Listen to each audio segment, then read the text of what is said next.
SS साहब जो है हमारे, उन्होंने भी उनको धमकाने का काम किया था।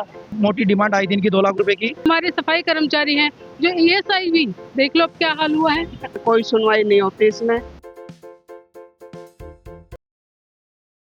नमस्कार, आप देख रहे हैं जेएनएन न्यूज़ में राजेश्वर चौहान। ये ऊपर देख रहे हैं आप, ये ऊंचाई है और ये नीचाई है। आप सोचिए, यहाँ से एक कांच का कोई गिलास गिरा दीजिए, क्या हालत होगी। यहीं से एक शख्स की जान चली गई और कारण भ्रष्टाचार और यहाँ के बड़े बड़े अधिकारी।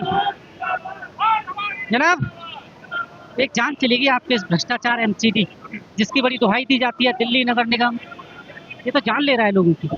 देखिए, मैं वही बताना चाहता हूँ आपको, ये लोगों को हरेसमेंट कर रहे हैं, लोगों को जानबूझ के सस्पेंड कर रहे हैं ताकि वो इनको 1 लाख रुपए 2 लाख रुपए दे। सुनने सूत्रों द्वारा पता लग रहा है कि राजकुमार एएसआई से 2 लाख रुपए की डिमांड की थी। वो गरीब पेंशन बहाल करने का, सस्पेंशन बहाल करने की 2 लाख रुपए की डिमांड की गई थी और उसमें पैसे थे नहीं, क्योंकि वो तो पहले से सस्पेंड हो गया था। उसकी सैलरी पहले ही आधी हो गई थी। राजकुमार एएसआई जी की वो पैसे कहाँ से देता। कल की घटना है, एसएस साहब जो है हमारे, उन्होंने भी उनको धमकाने का काम किया था और जो एसी साहब हैं उन्होंने तो हद ही पार कर दी। और एक चीज़ मैं जानना चाहता हूँ, अभी तक जो मुझे खबर मिली है वो एफआईआर दर्ज नहीं की है। जो फैमिली वाले हैं उन्होंने थाने से कोई सूचित नहीं किया कि हम एफआईआर दर्ज करना चाहते हैं। एफआईआर तो जब भी दर्ज होगी ना, जब आप जाएंगे थाने में। ये मुझे खबर मिली है अभी। एफआईआर दर्ज क्यों नहीं करा रहे हैं? देखिए, ये एफआईआर दर्ज का माहौल कल बन गया था, लेकिन हमारे जिस परिवार की ये दुखद विषय जो हुआ है, राजकुमार एएसआई जी को फैमिली है जो, उनकी फैमिली को धमकाने का काम कर रहे हैं, डराने का काम कर रहे हैं। जो निगम प्रशासन है, एसी साहब की इतनी हठधर्मी है, वो कहते हैं मेरी पार्टी पॉलिटिक्स से भी इतनी बातचीत है, राजनेताओं में बड़ी बड़ी बातचीत है मेरी, तुम कुछ भी कर लो, मेरा कुछ नहीं कर पाओगे तुम। मैं यहीं से कमरे में बैठा बैठा तुम्हारे को चमत्कार दिखा दूंगा। ऐसे ही उनकी मतलब शब्द रहते हैं। ऐसी भाषा है। कैसे देख रहे हैं एमसीडी का, क्योंकि आप तो काम कर रहे हैं एमसीडी के लिए। दिन पे दिन भ्रष्टाचार का आलम ये है कि लोग मर रहे हैं और कारण भ्रष्टाचार। देखिए सर, जोन में जो एसी साहब होते हैं, एसी जोन का डीडी होता है, यानी कि एक तरीके से मालिक होता है। डीसी के बाद एसी और जोन का मालिक होता है। हर कागज़ पे उसके साइन चलते हैं, हर चेक, हर चीज़, ऑर्डर पास वो करता है, सस्पेंशन वो करता है और बहाल भी एसी करता है। डीडी होता है। डीडीओ का मतलब होता है डिस्ट्रिक्ट डेवलपमेंट ऑफिसर, यानी कि जिला विकास अधिकारी। लेकिन ये विकास नहीं कर रहा है, विनाश कर रहा है। ये विनाश अधिकारी हो चुके हैं यहाँ पे। ये सीधे सीधे इनका फंडा है, लोगों को टर्मिनेट करना है, उनको सस्पेंड करना है। सस्पेंड करो, फिर से डिमांड करो और उनको बहाल कर दो। मतलब ये धंधा बनाया कुल मिला के। ये धंधा बना लिया, बड़ी मोटी रकम वसूली जाती है। कल भी जो हमें सुनने में आया कि जो कर्मचारी की डेथ हुई है, उसकी जेब में से नोटों की गड्डी निकली है, लेकिन वो शायद वो पूरी ना हुई हो। हाँ, ऐसा हमें पता चला है पुलिस वालों ने कि हाँ, ऐसे उसकी जेब में से पैसे निकले हैं। तो वो पूरे पैसे शायद नहीं थे, क्योंकि बड़ी मोटी डिमांड आई थी इनकी 2 लाख रुपए की। एक सस्पेंशन को इससे पहले भी आपको पता है कि यहाँ पर डी साहब ने 4 लाख रुपए की रिश्वत लेते हुए पकड़े गए थे। ये उन्हीं का ही एक हिस्सा है। 2 लोग पकड़े गए थे, बच गया था। हाँ। एक चीज़ जानना चाहता हूँ आपसे। आप महिलाएं हैं और मैं देखता हूँ कि सफाई कर्मचारी महिलाओं की तादाद बहुत है। महिलाओं के लिए जब हम किसी ऑफिस में काम करते हैं ना, तो कुछ विशेष अधिकार होते हैं उनके। एक ऐसा समय भी आता है महिलाओं के लिए जो बड़ा कष्टदायक होता है। जब हम सफाई कर्मचारी की बात करते हैं, यहाँ तो कुछ सुविधा ही नहीं है।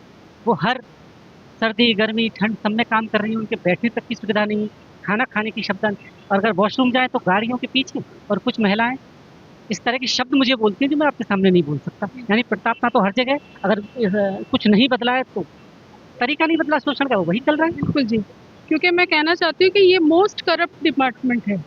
मोस्ट करप्ट डिपार्टमेंट है ये, क्योंकि इसमें जो मोस्ट करप्ट डिपार्टमेंट का जो ये हो रहा है, ये आप सबके सामने ही है। इतनी ज़्यादा यहाँ पे प्रताड़ना हो रही है कि जो हमारे सफाई कर्मचारी हैं, जो ईएसआई भी देख लो अब क्या हाल हुआ है। तो सफाई कर्मचारियों पे लगता रहा था, पर इस तरह के अधिकारी अगर प्रताड़ना के शिकार हो रहे हैं। हमेशा सुनने में आया कि इंस्पेक्टर और ये तो कर्मचारी सफाई को उनको प्रताड़ित करते हैं, पर ये तो उल्टा हो गया। बहुत ज़्यादा परेशान हो गए जी, क्योंकि ये जो कर्मचारी थे और ईएसआई जो थे, बहुत ही मुश्किल में आ गए हैं। जो इतनी ज़्यादा परेशानी में आ गए हैं हम, क्योंकि ये जो है सॉरी मेरे आँख उभर आ रही है। देखिए, पीड़ा जब आती है ना, तो आँखों से कहीं ना कहीं जो कैसे देख रही हैं सारी चीज़ें, आप सालों से देख रही हैं, एमसीडी यही काम कर रहे हैं, मैं भी देख रहा हूँ। जब मैं सुबह उठता हूँ ना, मुझे जो मेरा रोड अगर साफ नज़र आता है मेरे घर के सामने, वो मेरी सफाई कर्मचारी हैं, जिनकी वजह से मुझे बहुत बेहतर सुविधाएं मिलती हैं। पर उनके अधिकार की बात आती है तो कहीं ना कहीं जीरो साबित होता है सब। हमारी कोई आज तक सुनवाई हुई भी नहीं है, ना होएगी, ना होने वाली है। आप एमसीडी में ही हैं, आप कच्ची हैं अभी तक, पक्के कर, पर पक्के के नाम पर भी क्या है, कुछ सुविधा नहीं है। अगर आप आज रिटायर हो जाए ना, आपको अपना पैसा लेने के लिए तीसरे बंदे को पकड़ना पड़ेगा कि भैया हमें 50% दे दो। वकीलों को ढूंढेंगे, वकील मांगेंगे 50% दे दो तो इतना पैसा बन रहा तुम्हारा, मैं इतना बनवा दूंगा। ये कोई सुनवाई नहीं होती इसमें, किसी कारण भी नहीं सुनवाई होती। कल भी मैंने देखा कि कल भी रो रहा था वो यहाँ पे, परसों भी रो रहा था वो, ठीक है, कह रहा जी मेरे को ड्यूटी लिया जाए, मेरे यहाँ साइन कर दो, मेरे को ये कर दो, वो कर दो। तो उस पर इतने पैसे नहीं बने जितने हम मांग रहे थे उससे, क्योंकि जब यहाँ था वो नोटों की गड्डी थी उसकी जेब में। मतलब आप ये कह रही हैं कुल ना कुल वो उनकी डिमांड मजबूरी में पूरा करना चाहते थे, बात नहीं बनी, या फिर पूरे नहीं होंगे जो डिमांड की उन्होंने नहीं लिए, ऐसे ही? आपने जो हत्या करी है उसको टॉर्चर करा गया कि मेरे पे इतने हैं नहीं पैसे, मैं अपनी फैमिली को कैसे कैसे पाल रहा हूँ, ये इतने पैसे मांग रहे। क्या कहना चाहते हैं, ऐसे हाथ से कहीं ना कहीं डरा देते हैं। पहले तो मैं आपके चैनल का धन्यवाद करती हूँ। मैं कल भी यहीं थी जब ये हादसा हुआ था, 5 बजे करीब हुआ है, और उस टाइम पे हम यहीं थे। जैसे ही वो गिरा है हमें पता लग चुका था, हम भागे दौड़े, इधर उधर दौड़े, तो मगर उसको हाथ नहीं आया, उधर से उधर भाग गया। मगर इस एमसीडी का इतना भ्रष्टाचार है इसके अंदर, इतना भ्रष्टाचार है, चाहे पक्का कर्मचारी थी मुझे कल, आप अभी तक पक्की नहीं हुई हैं, और थोड़े दिन बाद आप रिटायर हो जाएंगी। आऊंगी मैं भी, तो इतना भ्रष्टाचार है यहाँ, कितना ही सिर पटक लो, ना पक्के की सुनवाई है ना कच्चे की सुनवाई है। अधिकारी बैठे रहते हैं एसी में, मगर कर्मचारी को घसीट घसीट के मारा जाता है, कैसे भी मार लो, चाहे पैसे से मारो, चाहे काम से मारो, चाहे धूप से मारो, चाहे सर्दी से मारो, मरता कर्मचारी है। अभी जब वो मरा है उसके बच्चों का कौन है, उसके बच्चों को कौन रोटी देगा, एसी देगा, डीसी देगा? हम तो ये मांग करते कि उसकी हम जो भी उसके हक अधिकार है, उसकी जो भी करोड़ों की उसकी राशि मिलनी चाहिए, 10 लाख की एक मिलती है, उसकी पक्की नौकरी मिलनी चाहिए, उसके जितना भी उसको टॉर्चर करा गया उतना उसको टॉर्चर करा जाइए। एसी को खास जो आप कह रही हैं सुविधाओं के नाम पर, तो ये पक्की नौकरी भी नहीं देते, उन्हें भी कच्चों में रख देते हैं। आप तो पक्कू भी जानती हैं। आप, मैं खूब जानती हूँ, अच्छे तरह जानती हूँ। मैंने कल भी बताया था, सन 2006 में मेरा घर वाला मरा, एमसीडी में ही थे, एमसीडी में के बदले आपको, अच्छा पक्के थे और आपको कच्ची नौकरी मिली। कच्ची नौकरी कब मिली? सन 2011 में मुझे नौकरी मिली। कितने साल, 20 साल हो गए। जवानी इन्होंने ले ली काम कराते कराते। 2 साल रह रहे, रिटायर हो जाऊंगी। क्या करूंगी मैं? इनकी उम्र देखिए जरा, नहीं क्या होगा? अगर मैं फिर वही आ रहा हूँ कि अगर इनको नौकरी दे भी दोगे तो कितने काम कराओगे आप इनसे? 2 साल में कितना कमा लेंगी ये? क्या घर चला लेंगी, किसकी शादी कर लेंगी? आपको शर्म आनी चाहिए। इनके जो चेहरे की झुर्रियाँ हैं ना, ये आपकी दी हुई है, एमसीडी के अधिकारियों की दी हुई है। चाहते तो पक्का कर देते। पॉलिसी तो ये कहती है कि कोई सरकारी कर्मचारी दुनिया को अलविदा कहता है तो सरकारी नौकरी दे दो ना उन्हें, पर आप नहीं देते। नहीं देंगे, ये देंगे भी नहीं, इनके औकात ही नहीं है देने की। इनके खुद के भरने भर जाएं वही बहुत है, इनका पेट कभी नहीं भरता। इनका हमेशा चाहे लाख दे लो, 2 लाख दे लो, 10 लाख दे लो, इनका पेट कभी नहीं भरेगा। इनके कुएं भरते ही नहीं। पक्के होने वालों की कुछ लिस्ट आ रही है, आपको लग रहा है कि आपका नाम उसमें होगा? मुझे नहीं लगता, क्योंकि इतना भ्रष्टाचार है। कहाँ इनके तो आपने पैसे वैसे नहीं दिए होंगे तो आपको इसलिए विश्वास नहीं है, पैसे देते थे तो विश्वास होता। अंदर टेबल के नीचे राजनीति चलती है, और राजनीति में आदमी को पीछे धकेल। कैसे गुनहगार मानती हैं सबके लिए?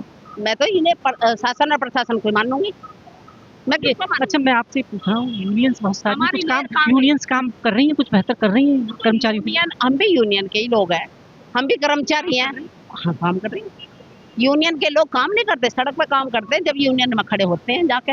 अगर ये ना हो यूनियन कुल मिला के, तो जो कितने लोग जान गंवा दें। ये तो कितने लोग जन आए साल आए दिन रोड टॉर्चर होते हैं। ये तो बेचारा पता नहीं कैसे इसको प्रताड़ित करा गया है, क्योंकि टाइम नहीं था, लोग नहीं थे उस टाइम पे। लोग होते तो बचा लेते। 5 बजे कोई कर्मचारी रुकता नहीं है। अब ये 2-4 थे, इन्होंने 2-4 ने भगता करी है। होते जब वो वहाँ पर अंदर बैठे हुए भी नहीं सुन रहे हैं, एसी भी नहीं सुन रहे, एसी भी नहीं सुन रहा है, डीसी भी नहीं सुन रहा है। ये पूछना चाह रहा हूँ, चले गए आपने जानती थी कैसे इंसान? वो अच्छे इंसान ही होंगे, क्योंकि हम तो बुरा इंसान जान नहीं देता, वो जान ले लेता है दूसरी का। मेरा तो ये मानना है, मैंने इसलिए पूछा आपसे। अच्छा इंसान मजबूरी में जान देता है, बुरा आदमी दूसरे की जान लेता है, खुद की नहीं लेगा। बिल्कुल बिल्कुल वो अच्छे इंसान ही रहे होंगे, क्योंकि वो इतने ज्यादा परेशान। ऐसा हो गया हो, नहीं फंसाने की धमकी दी गई हो, जो बर्दाश्त नहीं कर पाए शायद, क्योंकि ये कुछ भी कर सकते हैं। मैं बार बार कह रहा हूँ, ये तो ये साबित कर देंगे कि ऊपर कूलर चल रहा था, उसकी हवा बड़ी तेज से आई और खिड़की से नीचे गिर गई। ये साबित कर देंगे ये अधिकारी। ऐसा नहीं है, वो खुद ही गिरे, उनके साथ अत्याचार हुआ है। जब वो जाकर लोग कह रहे हैं कि ऐसा भी हो सकता है किसी ने धक्का दिया हो, लग रहा है गुंजाइश। अभी तो कुछ नहीं कहा, इन्वेस्टिगेशन का मामला है, अभी तो कुछ नहीं कहा जा सकता, वो तो इंक्वायरी का मामला है। इंक्वायरी का मामला। देखिए एक चीज मैं आपसे पूछ रहा हूँ, मैं बार बार कह रहा हूँ, ये जो इस तरह के भ्रष्ट अफसर हैं, ये सर ये कर देंगे इस बात को कि ऊपर ना हवा का झोंका आया बड़ी तेज और वो नीचे गिर गए। इन्हें कहने में कोई बड़ी बात हमें तो कहीं ना कहीं ऐसा लग रहा है कि एसी साहब इस कर्मचारी से डर गए थे और एसी आज साहब थे ने ही ना जाने किसी को बोला हो। अगर आप कह रहे हो कि भाई धक्का दिया है, तो एसी साहब ने धक्का दिलवाया। कुछ लोगों ने कहा, मैं नहीं कह रहा हूँ, मुझे कुछ लोग ऐसा बोले। उस कर्मचारी को इतना टॉर्चर कर दिया गया था, मानसिक तौर से उसे परेशान कर दिया गया था। अब एक बात बताइए, जब कर्मचारी हमारा ऐसा है कि वो एक अपने दरोगा से ही मिलने में ही कपकपा जाता, तो ये तो बहुत बड़े अधिकारी हैं। एसी साहब ने उसे धमकाया, धमकाने में कर्मचारी हमारा बिल्कुल ऐसे शब्द बोल दिए जो शायद सहन नहीं कर पाए। अपमान। रिस्पेक्टेबल आदमी कुछ शब्दों को शायद नहीं सहन कर पाए। रोते रोते ऊपर से नीचे आए हैं। कुछ ऐसे शब्द एसी साहब ने बोले थे जो कि वो कर्मचारी नहीं सहन कर पाया। चल क्या रहा है? ये तो आप एमसीडी में ही हैं क्या? नहीं है, ये तो हमें आत्महत्या तो लग रही नहीं है सर जी। ये तो मर्डर है एक तरह से। जब डराया गया, धमकाया गया, उस पर सहन नहीं हुई, अपनी बेइज्जती फील हो रही होगी, इसको अपमान, मतलब कुछ थप्पड़ से ज्यादा शब्द चुप जाते। शब्द चुप जाते हैं। सर ये हम तो सिर्फ ये आपके चैनल से मांग करते हैं प्रशासन से कि उनके बच्चों को किसी को नौकरी दी जाए, पक्की नौकरी, और जो भी उनका पैसा बन रहा है वो दिया जाए। आलम आप देख लीजिए जनाब, मैं क्या बताऊं, मैं एमसीडी कवर करता हूं इसलिए शायद मैं हकीकत जानता हूं। ऐसी माताओं का दुख मैं बखूबी जानता हूं। अब आप सोचिए, एक माता रोते हुए मुझे ये कह रही थी जब मैंने कवर किया कि बेटा अगर मैं पक्की रिटायर हो जाती, थोड़ा सब्र होता मुझे कि कुछ 2 पैसे मिल जाते जिससे अपने परिवार का पालन पोषण करते। बच्चा रिटायर हो गई, वो कच्ची हो गई थी। ऐसे ही दहलीज पे एक और माँ है, ये माँ है, देख लीजिए आप, भारत की। ये वही है जो आपको सुरक्षा देती है सबसे पहले। पर इस देश का क्या होगा मैं नहीं जानता। ये भ्रष्टाचार न जाने कितने लोगों की जान लेगा। आप देख रहे हैं जेएनयू न्यूज़, बहुत बहुत धन्यवाद।